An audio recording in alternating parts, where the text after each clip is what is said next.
SM Aura.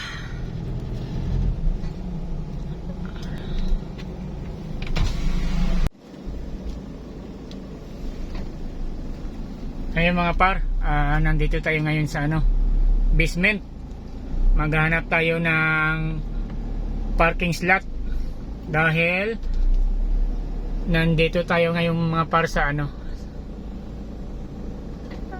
SM Aura dito sa BGC. Daming sasakyan, ang daming naghihintay or naghahanap din ng mga par maparkingan. So ikot-ikot tayo mga par dito sa basement. Pag napunta kami dito sa SM Aura, hindi ako bumababa mga par sa basement 2 or 3. Dito lang tayo sa basement 1 para may tayo dito, para may signal. So ikot-ikot lang tayo hanggang makahanap tayo ng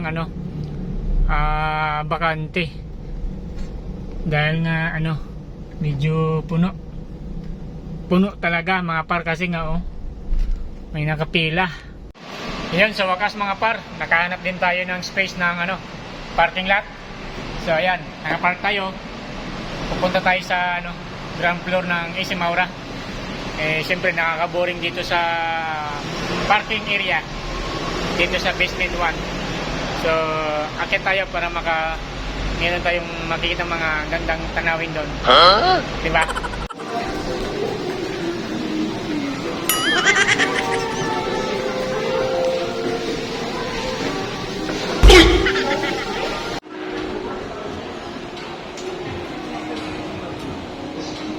Tuning guy.